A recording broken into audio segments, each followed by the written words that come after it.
Assalamualaikum warahmatullahi wabarakatuh. Sobat Gentayangan, jumpa lagi dengan gua Om Adi di channel favorit kita Gentayangan. Apa kabar Sobat Gentayangan hari ini? Gue berharap semua Sobat Gentayangan dalam kondisi yang baik, dalam kondisi yang sehat, sehingga lo dapat menjalankan aktivitas lo dengan prima. Dan sekarang, siapin diri lo untuk merinding.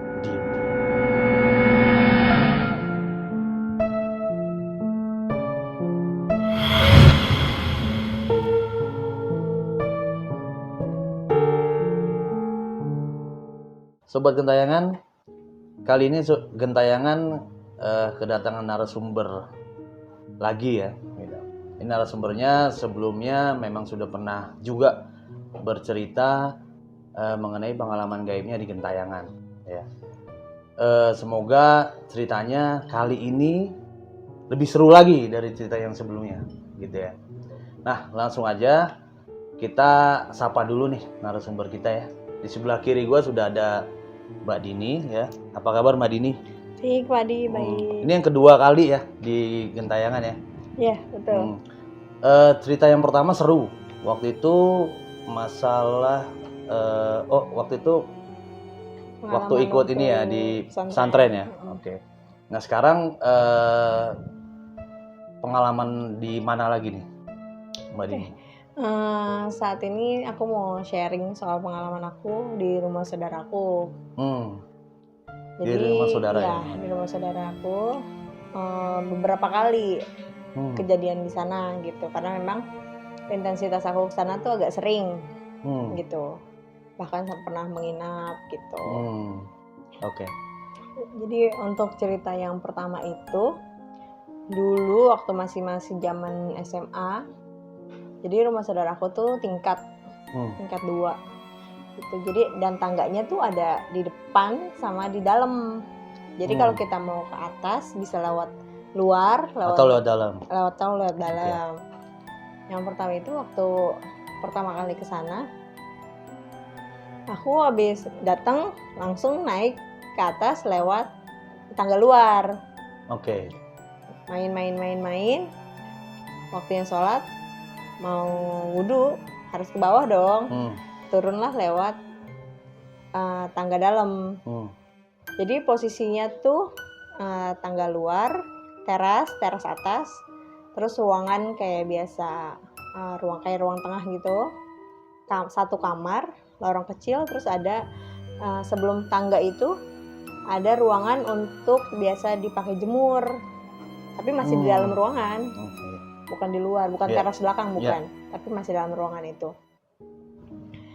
Ketika aku mau sholat itu, aku masuk ke lorong, pas baru nengok ke lorong, pas banget lurus aku itu kan tempat jemuran. Iya. Sebelum ke tangga, tempat jemuran. Dan di situ aku lihat. Lihat apa? Ada perempuan pakai gaun, kayak bawa payung gitu, kayak nona Belanda. Wow. Aku ingat banget, cantik, namanya nona Belanda ya. Aku yakin berarti bule gitu ya? Iya gitu deh. Pokoknya cantik, rambutnya pirang, keriting gitu, bawahnya agak keriting gitu, pirang. Pakai gaun putih, tapi gaun putihnya itu kebiruan gitu. Kayak bersinar kebiruan gitu. Sambil mojok aja gitu, nyerong ke arah tangga sambil megang payung gitu. Terus pas aku mau, karena aku menyadari adanya dia di situ, dia nengok ke aku terus hilang. Tapi gaunnya itu, maksud gue gini, kakinya kelihatan nggak? Nggak. Ketutup gaun. Gaunnya tuh gede, lebar banget gitu, kayak yang di film-film tuh yang yang model baju yang begitu, terus kayak sarang burung di bawahnya gitu. Lebar gitu bawahnya. Habis itu pengalaman pertama aku. Terus aku turun ke bawah wudhu. Aku nggak bilang apa-apa, takutnya kan rata-rata saudara aku yang di situ penakut. Jadi diem aja. Balik sholat, abis sholat udah tuh kemudian aku main lagi ke situ, ada lagi, dia lagi orangnya. Oh kataku, oh mungkin dia emang penghuni di sini gitu. Jadi aku karena dia nggak ngusik, karena energi dia itu nggak ngusik, nggak jahil, ya aku pun biasa aja sama dia. Wow. Tapi yang kita tahu kan Mbak Dini memang punya kemampuan lebih ya. Di episode sebelumnya juga kita udah buka itu. Tapi ada kayak komunikasi nggak sih dengan Enggak. dia? Enggak. Saat itu enggak. Cuma memang itu aja lewat. Cuma untuk saat ini sih aku udah nggak. Ketika aku main lagi ke sana udah nggak ada. Makhluk itu udah nggak ada. Oh, udah nggak ada lagi. Udah nggak pernah kelihatan lagi. Udah nggak pernah kelihatan lagi. Tapi sebenarnya kalau yang kayak begitu tuh dia sebenarnya kan nunjukinnya ke Mbak Dini doang ya, atau mungkin karena Mbak Dini punya kemampuan lebih ya. Itu sebenarnya dia maksudnya apa sih dengan menampakkan diri? Kalau kata aku sih sama-sama nggak disengaja. Akunya mungkin ketika akunya lagi terbuka, jadi bisa jadi kelihatan gitu. Karena dia pun ketika ngelihat aku langsung hilang, gitu. Mungkin dia ada di situ. Mungkin karena saudara-saudara yang lain nggak bisa, ya dia sebenarnya ada di situ. Cuma yang lain nggak bisa lihat. Ketika aku main ke sana terus aku lihat, dia langsung pergi, gitu. Okay. Itu situ yang pertama. Terus yang kedua nih yang aku ingat banget, dulu aku nginep di situ. Ini di rumah yang sama? Di rumah yang sama. Aku nginep di situ. Aku biasa kalau tidur itu lampu mati. Sama suami. Aku kalau nggak ngerasa ada energi yang nggak enak tuh, ada energi makhluk yang jahil atau yang jahat atau apa, negatif lah ya, yang negatif gitu, aku tuh gelisah. Dan aku bilang, dulu tuh kamar yang aku tempatin catnya tuh warnanya sendu gitu, nggak terang. Jadi tuh kamar itu agak gelap gitu. Agak gelap. Udah gitu kan jarang ditempatin kamarnya. Ya. Terus aku tidur di situ sama suami. Aku bilang sama suami, yang lampu nyalain aja deh gitu. Emang kenapa? Enggak apa-apa. Di situ aku ngerasa ketika lampu dimatiin, di pojok kamar itu ada perempuan lagi ngeliatin. Iya. Tapi itu berupa apa ya? Kan lampunya kan gelap juga ya. Iya. Dan iya. Tapi kelihatan gitu, kelihatan. Kata siapa sih itu? Kok ada perempuan diem aja di pojokan gitu. Nggak lama suami dinyalain. Cuma kan kita jadi tambah susah tidur karena biasa tidur lampu mati. Akhirnya malam pertama begitu, malam kedua begitu lagi. Ada lagi dengan wujud yang sama, perempuan lagi. Di posisi yang sama. Wow. Sampai saya bilang, udah deh kita tidur di depan TV aja bareng-bareng sama yang lain gitu. Biar ramean ya? Iya biar ramean, maksudnya nggak jelas juga ini makhluk ini tuh maunya apa gitu. Kok dia kita tidur malah ngeliatin aja gitu. Kan kalau saya begitu kan berasa. Mungkin kalau yang lain biasa-biasa aja, cuma saya jadi nggak nyaman gitu, orang mau tidur kok diliatin. Akhirnya habis saya doain, habis itu hilang. Saya bilang sama suami, tolong bilangin kalau ini kalau mau kalau bisa mah dicat deh, dicat lagi kamar ini tapi pakai warna yang cerah, yang benar-benar terang. Terus lampunya jangan yang redup kayak 6 watt atau 4 watt gitu. Kayak lampu 8 watt kayak 12 watt kayak gitu. Lampu-lampu LED kan terang banget tuh kalau 8 watt 12 watt gitu. Semenjak itu dilakukan, alhamdulillah udah nggak ada lagi. Berarti suasana ruangan juga berpengaruh? Kayaknya sih gitu. Saya nggak terlalu yakin ya untuk itu. Cuma saya tuh kayak ada yang bilangin, nih harus diganti catnya. Nih ruangan ini harus terang gitu intinya. Kayak gitu. Tunggu, berarti sosok wanita yang di kamar itu berarti cuma Mbak Dini cuma bisa lihat kalau lampunya dimatiin dia ada ya? Iya, anehnya di situ. Jadi waktu lampunya dinyalain nggak ada. Dia nggak ada lagi. Cuma dia pas lagi gelap, semuanya gelap, dan dia terang sendiri di situ karena dia pakai baju putih. Baju pakaiannya itu putih. Jadi dia terang sendiri. Jadi kan risih di sayanya gitu. Oh, bajunya putih jadi kelihatan banget ya. Tapi kalau yang perempuan yang di kamar ini ada semacam komunikasi nggak sih sama?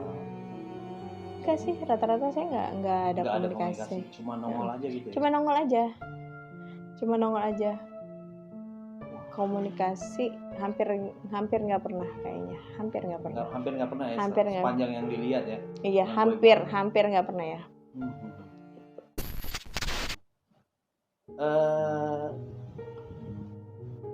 Kan itu tadi udah 2 ya, perempuan dua-duanya. Ada lagi nggak yang menampakkan di rumah yang sama? Pernah, waktu itu saya jadi rumah saudara saya itu kan biasa kita orang Betawi rumahnya berjejer gitu ya, saudara-saudara tuh berjejer. Oke. Deket-deketan ya? Iya, deket-deketan. Nah waktu itu pernah ada saudara saya, tante saya itu suaminya meninggal. Terus saya pulang takziah. Habis takziah saya nginep di rumah saudara saya yang tadi, yang di rumah di rumah yang tadi saya ngelihat itu. Saya nginep di situ.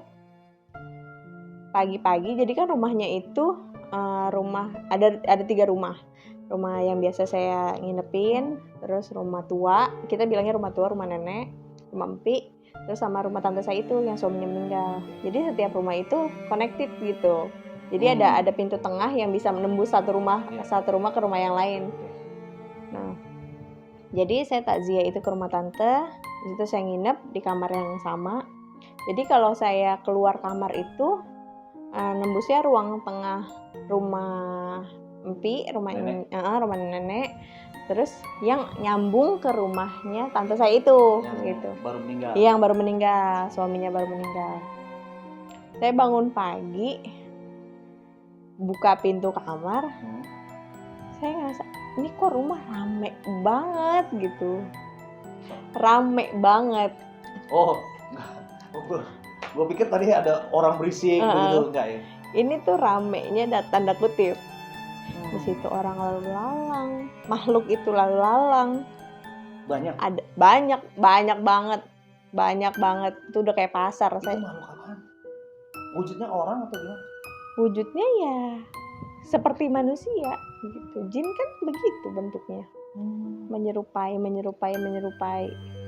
Ada laki-laki, ada perempuan, ya sama begitu juga. Itu pada ngapain? Mundar-mandir aja? Iya, mundar-mandir aja. Dan mundar-mandirnya itu arahnya dari rumah yang baru meninggal, om saya yang baru meninggal, ke arah dapur rumah nenek gitu. Mundar-mandir, ada ibu-ibu lagi bawa anak, ada bapak-bapak, ada anak muda. Pokoknya rame banget, udah kayak pasar. Itu ngapain dia? Mundar-mandir aja, saya juga nggak tahu, karena saya baru pernah lihat di rumah itu serame itu. Biasanya ada 1-2 yang saya lihat, tapi ini rame banget, udah kayak pasar. Sampai sebenarnya belum pernah dilihat sebelumnya. Belum, dan itu kan kayak orang lewat aja gitu, kayak orang numpang lebok. Keluarga juga bukan. Sampai saya nanya sama saudara saya, kan saya manggil Umi, Mi, itu si Om kerjanya apa ya? Kok pas dia meninggal rame begini gitu. Kerjanya apa ya? Kok pas dia meninggal rame begini gitu. Enggak, dia mah cuma usaha kontrakan. Mungkin karena udah sepuh kan. Nama yang saya tahu kan orang-orang dulu mah punya pegangan, punya zikiran gitu. Mungkin yang itu hodam-hodamnya dia yang terbentuk dari zikirannya dia gitu. Saya bilang, oh ya sudah, selama tidak mengganggu, it's okay. Cuma ini rumah crowded banget, jadi mungkin kayak kita lagi di rumah, tapi tetangga tuh pada rame gitu, pada rame, pada ngobrol, pada gelar musik kencang-kencang gitu. Jadi ngerasanya kayak begitu. Aduh, kok jadi nggak betah di rumah kan? Karena saya biasa sepi di rumah, nenangin di kamar. Yang ngabisin waktu santai-santai, tenang gitu. Ini tahu-tahu rame. Mungkin kalau suami saya ya rame banget ini, aku bete ada di sini jadinya gitu. Rame dari mana sih kalau kata suami aku gitu. Ini rame banget di sini tuh. Sampai 2 hari atau 3 hari itu berlangsung. Begitu terus? Begitu terus. Dan saya sendiri sampai yang ini diapain lagi sih nih biar sepi lagi gitu. Kalau nggak salah setelah 7 hari Baru sepi. Tapi waktu mereka itu mondar mandir gitu ya, itu mereka ngeluarin suara nggak sih? Enggak. Nggak ngeluarin suara, cuma mondar mandir aja. Iya, mondar mandir. Tapi karena crowded, karena mereka tuh banyak mondar mandirnya terus-terusan gitu, nggak henti. Jadi buat saya tuh kayak berisik gitu. Saya nggak bisa ngegambarin gitu ya. Berisik gitu, banyak orang kan. Ribut aja kayak kita lagi ada di tengah-tengah pasar gitu. Kan orang tengah pasar kan ada yang lagi beli ini, ada yang nawar ini gitu. Kayak gitu. Rasanya tuh kayak gitu. Wow. Ngeri juga ya. Ya, itu. Tapi yang paling parahnya lagi, ketika belum lama setelah itu, udah nggak ada tahlilan dong, 7 hari udah selesai. Saya pulang kerja, mampir ke situ, lagi ke rumah saudara saya ini, mampir. Jadi emang saya kalau mampir tuh pasti saya istirahatnya di kamar itu gitu. Iya.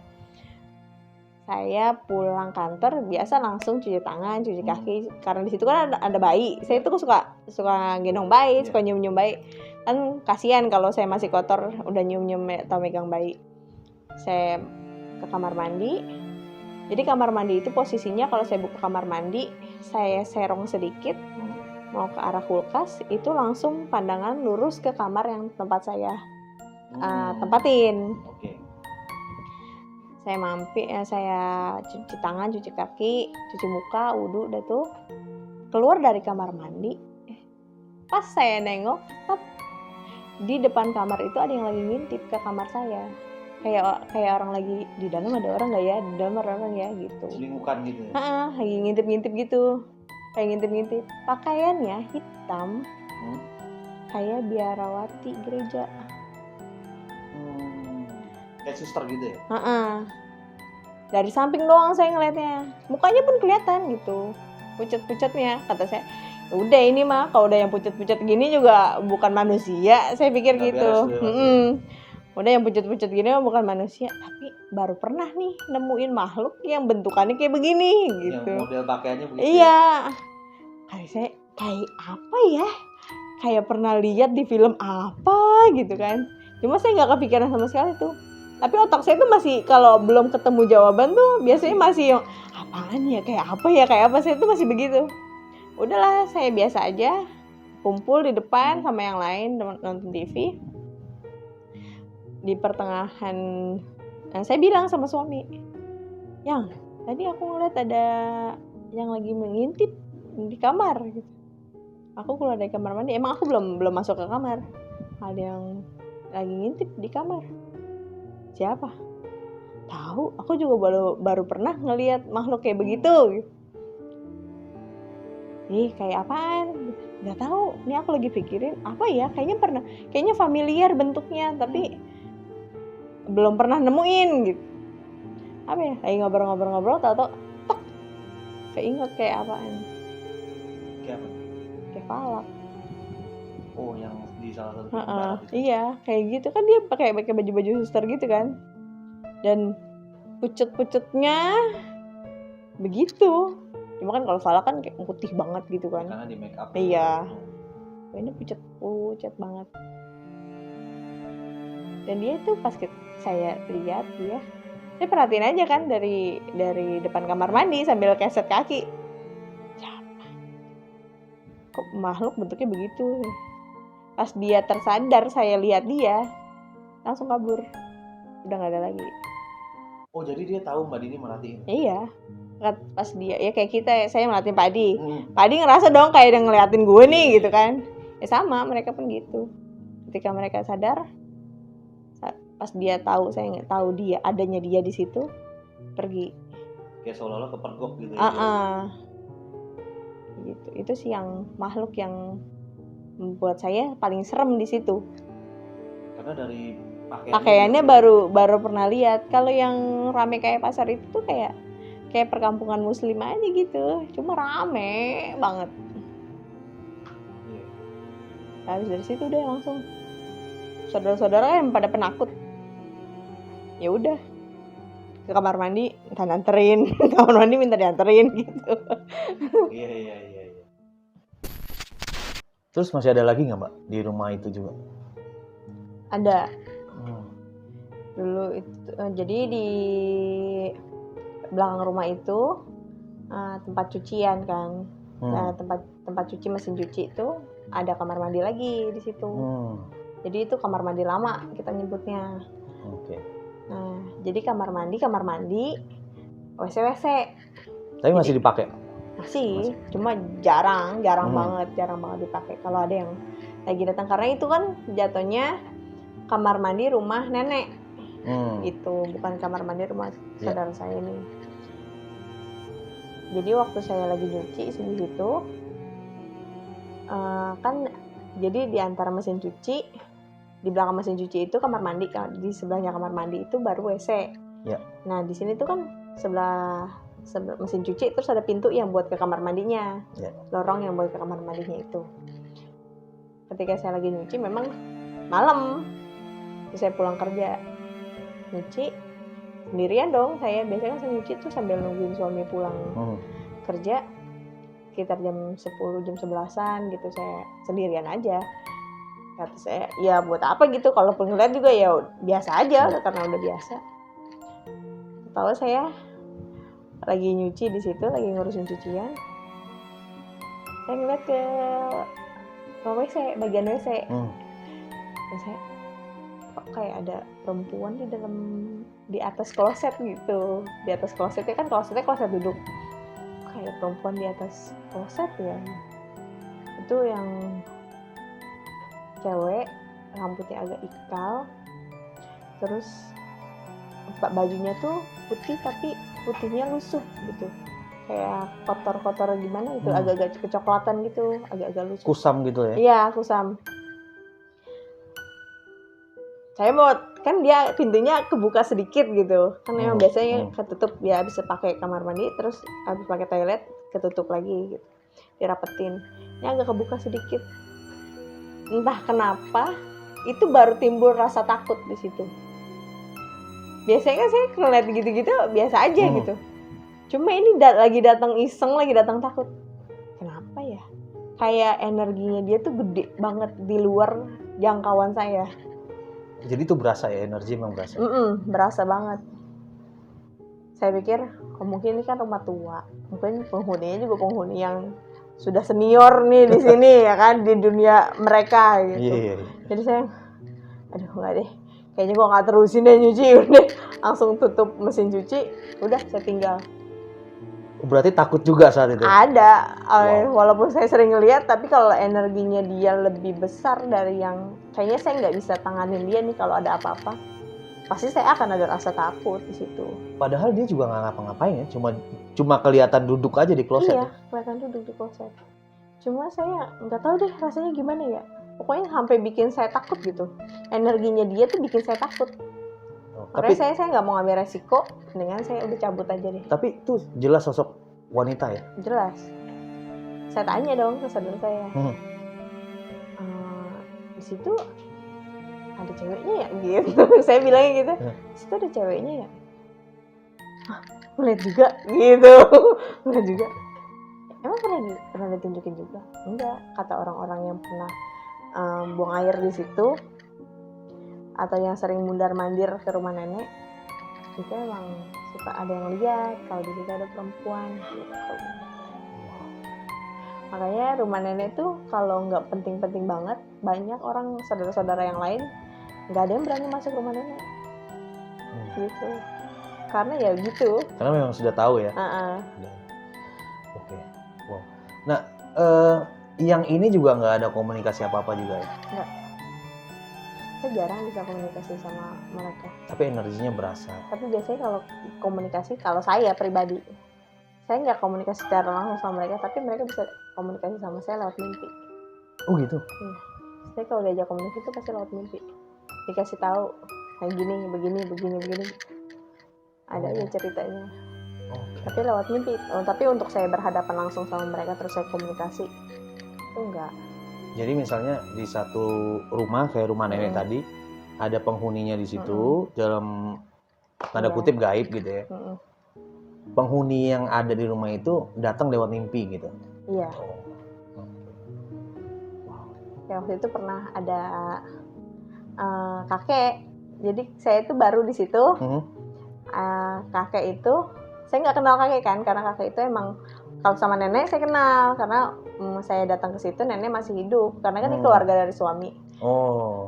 Nenek masih hidup pas saya kakek udah nggak tahu kan. Saya pernah tuh ngelihat sosok itu gitu, laki-laki ini siapa sih, tapi kok mukanya mirip-mirip sama keluarga suami gitu. Udah, karena saya penasaran sampai nanya juga sama saya.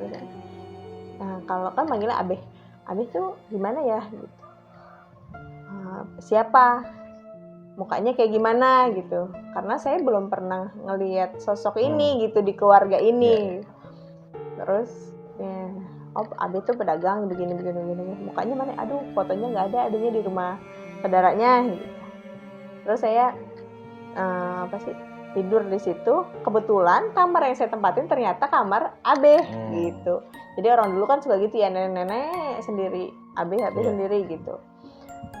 Di kamar Abeh ternyata saya tidur, tahu-tahu saya dimimpiin sama beliau. Intinya ngenalin. Ya karena belum pernah ketemu. Belum pernah ketemu. Oke. Tapi saya nggak sangka juga ya, maksudnya gini, Mbak Dini yang udah sekian banyak ngeliat gitu ya, ngeliat ditampakin, terus di episode sebelumnya juga pernah ketemu sosok yang kayak genderuwo gitu kan. Atau itu mungkin genderuwo ya. Tapi ternyata ada takutnya juga ya. Ada. Oke. Berarti nggak semua orang yang sudah ngeliat kayak Mbak Dini ini nggak selalu berani gitu ya, atau nggak selalu mungkin tegar gitu. Kalau orang-orang yang punya pegangan sendiri, apa punya ilmu sendiri gitu ya, atau mendalami ilmu untuk benteng dia sendiri, mungkin biasa aja. Cuma karena memang saya sengaja tidak mendalami itu, jadi saya masih punya rasa takut untuk itu. Wow, gimana kalau orang yang nggak punya nggak punya kemampuan kayak Mbak Dini tuh pasti ngelihat yang terakhir yang di kamar mandi yang lagi duduk kloset, pasti ngeri banget ya sosoknya itu pasti. Ya, karena emang agak serem juga. Wow. Menakutkan. Wah, ngeri ya. Oke Mbak Dini, terima kasih banyak sudah berbagi cerita yang kedua kali ya. Sama-sama. Buat saya sih ngeri banget itu ya, dan saya berharap saya juga nggak pernah ketemu yang begituan lagi sih sebenarnya. Semoga. Oke, Sobat Gentayangan, begitu aja cerita dari Mbak Dini. Ini cerita yang kedua ya. Menurut gue sih nggak kalah serunya dari cerita yang pertama ya. Walaupun Mbak Dini ini punya kemampuan untuk melihat hal-hal yang dalam tanda kutip tuh gaib gitu ya, penampakan-penampakan ya. Ternyata juga ya sebagai manusia juga ada rasa takutnya ya, gitu ya. Semoga cerita dari Mbak Dini bisa diambil hikmahnya, ada pelajaran yang bisa kita petik. Wassalamualaikum warahmatullahi wabarakatuh.